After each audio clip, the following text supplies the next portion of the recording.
Welcome back to the On Life podcast. Today, we are talking about a brand new office here at Liberty that has some things that actually apply to you as an online student. They really help us with spiritual development and mentorship, as well as other things. So I'm looking forward to hearing more about this. Robin, who's our guest today? Yeah, Pastor Tim Griffin. Thank you for being here today. He is let me make sure I get the title correct, the Executive Director of LU Pastoral Counseling and Care. So you just start us off with just a little bit about you and how you got into this role. Okay. Thanks for having me, first of all. I've been at Liberty now for 13 years, and I came as a campus pastor 13 years ago. Okay. And from there became a department called OSD, which we're currently under, which stands for Office of Spiritual Development. And that office is campus pastors, and this became the LU Shepherd office. Oh, okay. And so I've been a part of the LU Shepherd office from then. I can't remember. I think it's been 9 years now. But from then up until July 1st. And on July 1st, a new office came about, as Brian mentioned, called Pastoral Counseling and Care. And so for those online students who are familiar with what was and what is the LU Shepherd office, you're familiar with the term online shepherds. And so those folks are now online pastoral care coordinators, but they still function in the role of what they were functioning as the online shepherd. But I was actually involved in the local church before coming to Liberty. And God began to impress upon my heart the opportunity to connect with students at a younger age, and just to be able to help them with foundations where they would not make some of the mistakes, that I was making as a middle-aged guy.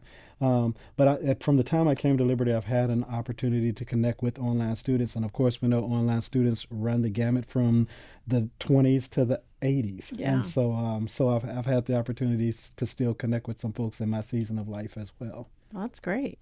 Yeah. And I can just say, I've worked here 12 years, and Pastor Tim has definitely pastored me as well, just either in the hallway or, getting together with him at times. You're just really just a great addition to the campus, and really thankful you're here.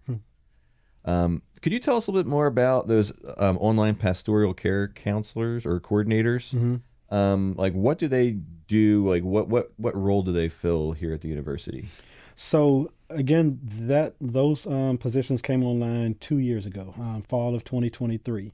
And since that time, we have connected with just over 3,000 unique online students. Wow. And so really it's to provide spiritual support, but it's also to provide practical support. The gateway is prayer. What we brand it is as a prayer ministry. And so students are able to reach out, or professors are able to reach out on behalf of a student who is in need of prayer.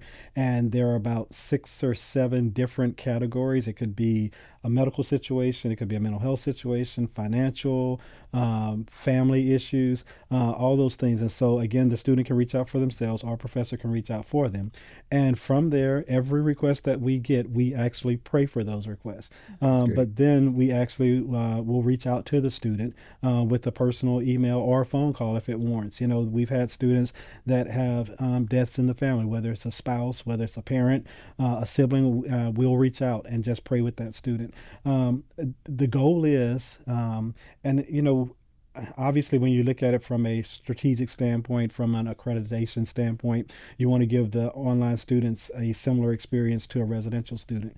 But I think the way that we see it as a staff, speaking pastorally, it's not to check a box, it's to show the love of Christ.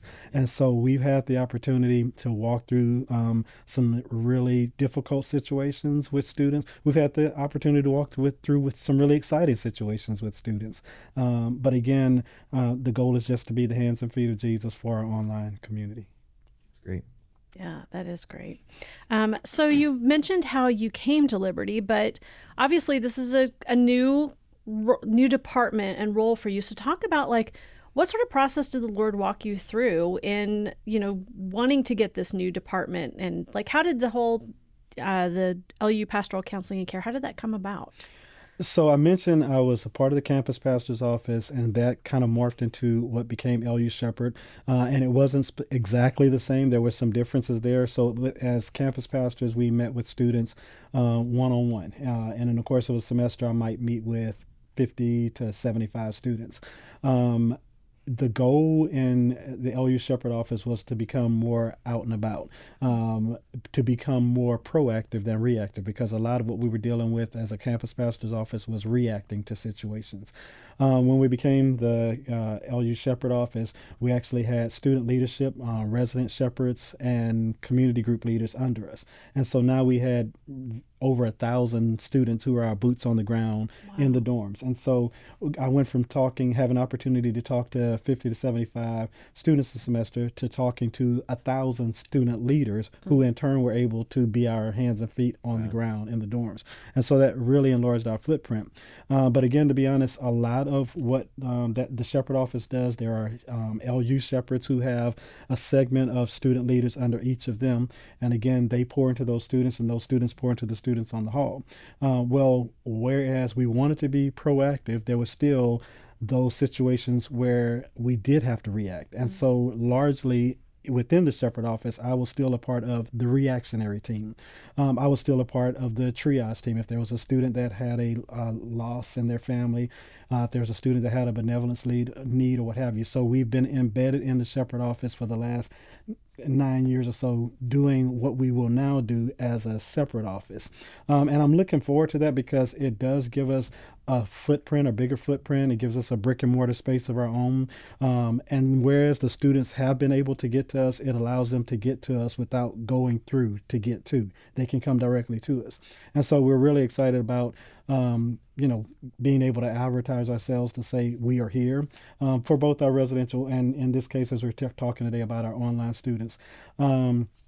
Again, for the online students, it doesn't change what we've been doing, but hopefully it allows them to get to us in a much more in an easier fashion. Can you talk about some of the resources that your team provides? Like I know we've kind of talked a little bit about like prayer, but like what's the kind of the full gamut of what they do?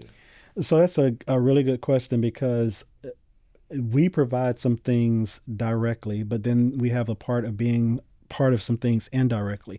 And so our team provides some things, as I said, directly, but we are part of the umbrella of OSD, Office of Spiritual Development. And so two of the biggest things that, if I could say, our online students could tap into from a spiritual perspective is convocation and campus community. And it's interesting, we come across students, regularly who have no idea what those two things are. And, convocation on campus is one of the largest gathering of a group of Christian students in the country, probably the largest.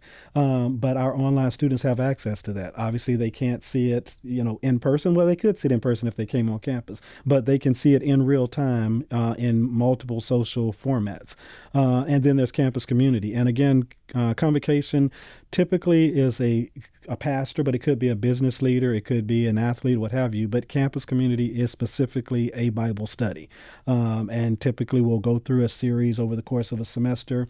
And so I think that's, again, one of the best opportunities for our online students as far as an offering. Again, our goal and our hope with our residential students is that they're part of a local church, and our goal with our online students and our hope is that they're part of a local church. And as such, there are Wednesday night Bible studies or midweek Bible studies that happen in these local churches. But if they're not part of a local church, or if they're not part of a church that has a midweek Bible study, hey, this is an excellent opportunity to tune in to a really great series, some really great pastors.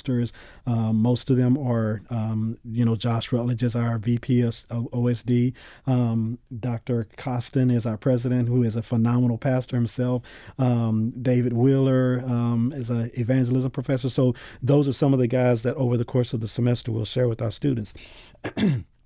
But outside of that, some of the other things that we do, we will try and get a student connected with a local church. So let's just say there's a student who's reaching out to us from, I don't know, Podunk, Idaho. And I think there is a place called Podunk, Idaho. I've not been there, but let's just say there's a student reaching out like, hey, I'm looking for a church home. Well, one of the things we might try and do is connect with our Liberty family. And I mean, we've got pastors that have come through here, people everywhere. So, hey, is there a church in Podunk, Idaho that you can get me connected to, that I can get this student connected to? Because whereas we can connect with a student and provide pastoral support from a phone call or email or even with a Teams call, it's still different. Like I could reach out and I could shake your hand right now. And so it's different to have a personal touch. So if we can put students in touch with a personal touch where they are, we want to try and be that resource as well. So you just mentioned convocation, you mentioned campus community. So how would an online student connect with those? Like how would they find to connect with those? I would say the quickest way would be to go to our website, and I'd say the quickest way to get there is just Google online pastoral care and liberty, and you could get there. Like I said earlier, those programs are on social media. They're on Facebook, so you could search for Office of Spiritual Development on Facebook or Office of Spiritual Development on YouTube, and you would see the campus community or convocation. Another way the student could just reach out to us via email, and that's LUO pastoralcare@liberty.edu, all one word. Okay, great. So one of the things that Robin and I have been a part of with Online Life is convocation on the road, and this is something that we've also seen you at. Could you tell us a little bit more about what that is? So it sounds very much like convocation on campus, but around the country? Yeah, so that's a new initiative that kicked off this summer. And as you said, I think, well, there was one in Dallas and there was one in Raleigh. Unfortunately, I did not get to make the Dallas trip, but I was in Raleigh and saw you guys there. I think that's an excellent opportunity. I mean, really, it is Convo on the road. It is exactly what you would see if you were to come to campus.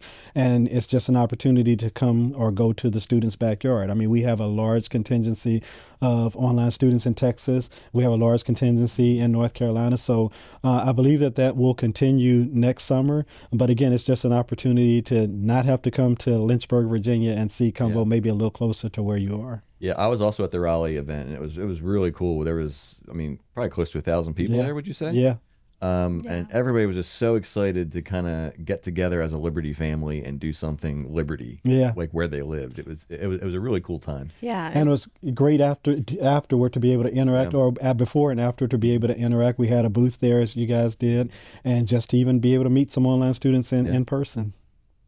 Yeah, there were a lot of online students there and online professors. That was super. Oh yeah, it was a great way to get to meet professors, and they were really excited to be a part of it as well. Yeah. It goes back to what we were saying, to have that tangible, like reach out and shake a hand, with people that you may have emailed with or what have you, just to be able to see them in person. Yeah, there was a gal who was in one of the Facebook groups I'm a part of for my degree program, and she had said, "Hey, is anyone going to be at Convo on the Road?" And I'm like, "I'll be there." And she walked up to the booth, and I looked at her, and I was like, "I met you online today." She's like, "Oh yeah," gave each other big hugs, like we've known each other forever. It was really just a great time to get to. I like it when we do those sort of things, that we're out where the students are and get to meet them. That's great. So talk about different ways that your office connects with the online students, which you've already mentioned some of those, like, you find out that there's been a death in the family, celebrations, but like what sort of things, like if somebody says, "I want to connect with your office," what would that look like? I mean, it could look different, depends on the situation. I can think of one particular instance. There was a student who had reached out to us for prayer. He was looking to relocate. At the time, he was living in California, and he was looking for jobs actually on this coast. And as it turns out, we were able to pray for him, pray with him, and we connected. And it's interesting because this is not a one-time connection. There are students that one of our online pastoral care coordinators will connect with to pray for, and then they'll reach back out to get an update from that student. And so this is one of those cases where they reached back out to get an update, and turns out the student actually ended up getting a job in Richmond, which is 2 hours away.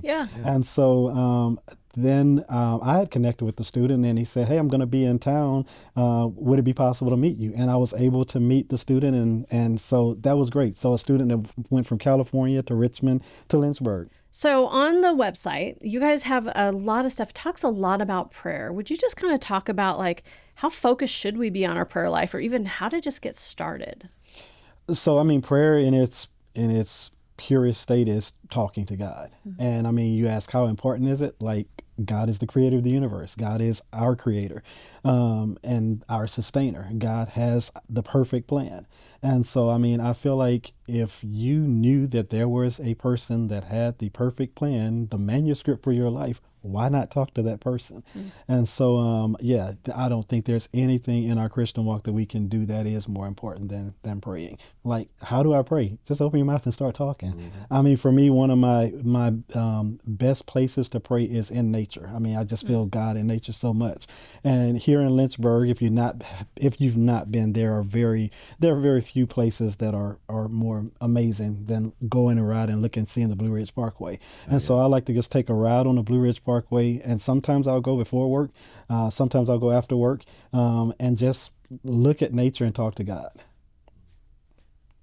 Yeah, I think we had a guest on the podcast recently who said, like, listen, just like, you don't have to do this whole giant, start with like 5 or 10 minutes a day and just make that a priority.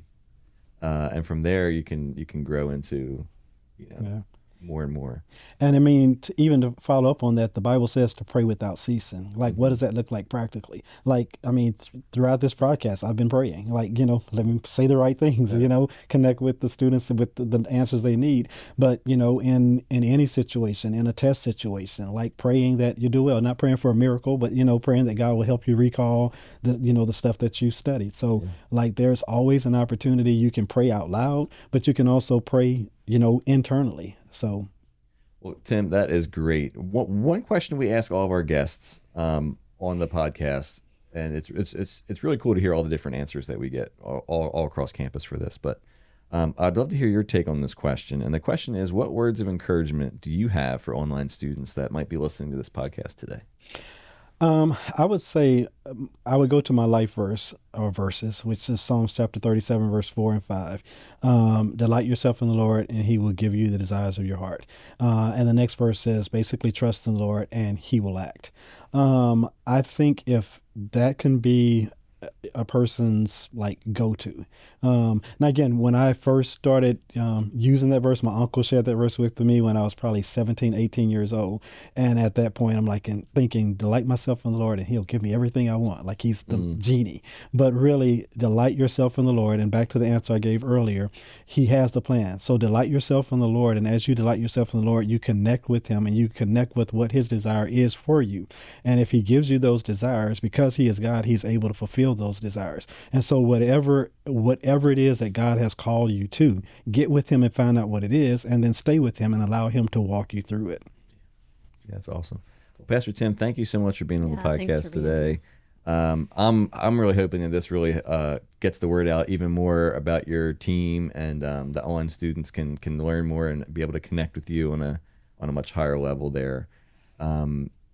For you out there who's listening, have you been to a convo on the road? Have you interacted with Pastor Tim's team? Let us know. We would love to hear from you guys and give you a voice in the podcast. Email us at onlinestudentlife@liberty.edu. Typically, we try to pick maybe one or two each episode and maybe send a little present or gift to you.